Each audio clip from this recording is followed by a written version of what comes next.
few minutes to walk you through accessing the WIDA US and the WIDA AMS websites. Those are really your first and only stops for where to find information. You'll want to use the links I sent you in the email that you just finished reading to get there. I've got mine saved, but I'm going to jump right in and kind of show you where to start. We're going to start at the WIDA website. You may not start on this page once you log in, so let me log out real quick. You'll land here. If you logged in last year, you have a login. So you don't want to create a new one or request one through the form I provided. You just want to use the forgot username and password to start. If you can't get through that way, send me an email first, and I'll work with Steve Meismer to make sure that we check that first. We don't want duplicate logins, but that should get most of you through.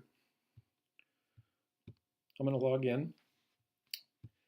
You may land on this page. You may land on this page. Regardless of where you land, this button right here that says My Account and Secure Portal will always bring you back here. You can see you've got your credentials and contact information. You can see you've got access to your training certificate, your training and quiz history, and then you have access to the different tests that you might be giving. You may give kindergarten, you may give alternate access, or you may give online, you may give all three. We won't be using this one here, the paper and pencil. Your buttons may look slightly different depending on the level of access you have. Let me just quickly jump into kindergarten. When you click the link, it takes you to the kind of one-stop shop for training and information. You can see over here on the right, you have the test administrator manual, your district and school test coordinator manual, which will be slightly different. This would be from WIDA, and this is from North Carolina. We obviously want to focus on North Carolina. Supplement for accessibility and accommodations. The user guide for the WIDA AMS, which WIDA AMS is the system where you actually administer the test and put in accommodations, and then a non-disclosure agreement, which everyone needs to give. If you click on preparing, you can see it gives you some information, some things to do. Talks about testing, the materials and the structure, some information about the levels and how the test is adaptive, moving students through. Tells you what to do afterward. Your different domains, listening, reading, speaking, and writing. When you click on each one of those, it'll give you some information about the test. What you're doing as you click through these tabs at the top is you're learning about the test in order to prepare for this quiz at the right-hand side. So you need to go through each of those domains, follow the tabs at the bottom for next page. It's pretty self-explanatory. There's a glossary of terms if you get confused there. And then you go quizzes. So for the kindergarten, I would take the kindergarten quiz, start. It's going to go through that process. Another link to the non-disclosure agreement so you can do it again. And then once you go through the quiz, it's going to record that you've taken that and you move on. Again, like I said, to get back to the main page, I'm going to click My Account and Secure Portal again. I'm going to go quickly through the alternate access. Same setup, same key resources over here. Same thing going through preparing. It's going to tell you who should take the alternate access, and everything else is pretty much the same. And then I'll click on this online grades 1 through 12. There's an additional item under this link, which is really important, and that's this NC Access for ELL's 2.0 checklist. So let me click that. This is a great resource for those of you who are managing the test coordination at your school. You can see it gives you some overviews of what's going on, and then whether you're the district test coordinator, school test coordinator, or the test administrator, tells you whether this task applies to you, place for you to monitor whether that's done or not, and state specific things. You're only focused on this for the first 8 pages. After the first 8 pages, you're going to notice that this switches to a checklist for the paper and pencil. So we stop right here. So I want you to quickly notice as we go through that the column for test administrator is much less invasive when it comes to being prepared on certain tasks and more on others. Most of that is, of course, around getting prepared for the test. So anybody that you identify for giving the test should go through this checklist and gives them links to everything. You can see there's fault tolerance on the links to user guides and test administrator manuals and the readiness checklists, etc.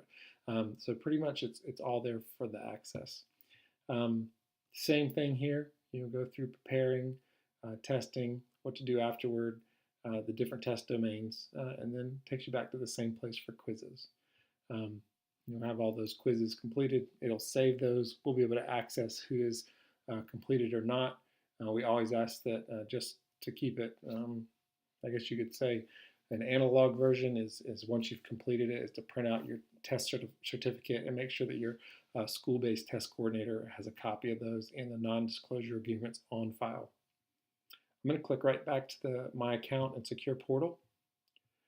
Down at the bottom, there's a link directly to the WIDA AMS. It's also in the email that I sent you. I'm going to click that now.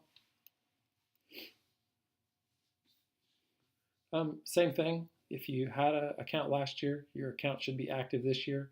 If you forgot your username and password, click this link first before you follow the request for additional. Really all we have is new testing coordinators, new staff, new ESL teachers, or any new school-based test administrators or proctors that did not test last year will need new credentials.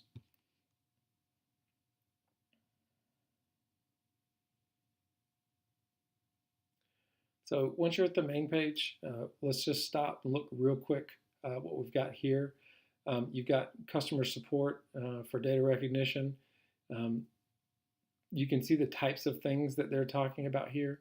This isn't a training website for test administrators, so don't email help around test training here. That would go with the WIDA US website. Anytime you have any questions, just email me directly or use the form I provided for you. You've also got a frequently asked questions. Click that for you. It'll take you right back to the WIDA US website, so you can access frequently asked questions. You can see around room setup, timing, general information, etc. I'll get myself back to where I was.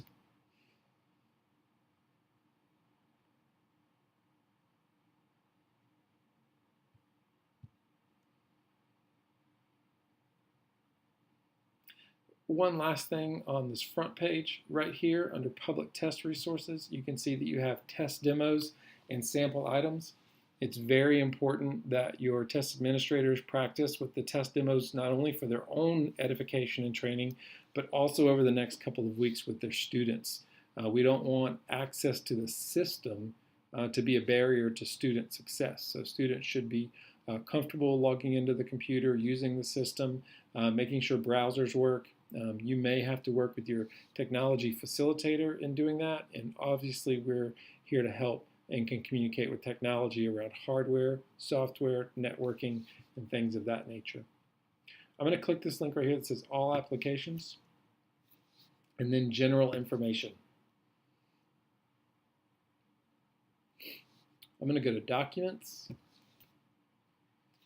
and then pull this drop-down list and make sure that you access the 2016-17 and click Show Documents. There's two documents in here.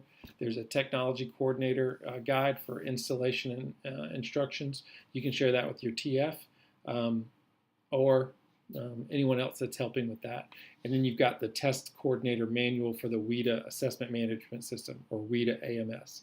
Those documents are also going to be linked in those checklists I showed you and also on the WIDA US website. You can access the sample items or the test demos here as well as the front page. Just a quick note, your pop-up blocker may pop because this opens in a new window, so it may stop you from going forward with that. So that's where you get started. All the information is in there. You just need to take the time to go through the checklists, make sure that the people involved have the information that they need, and begin that process. In the email I sent you, you got email or a form for help, a form for credentials, and of course you can just email me directly as well. I'll send out future stuff related to schedules and headsets. For now, we're just going to focus on training. So if you have any questions, don't hesitate to let me know.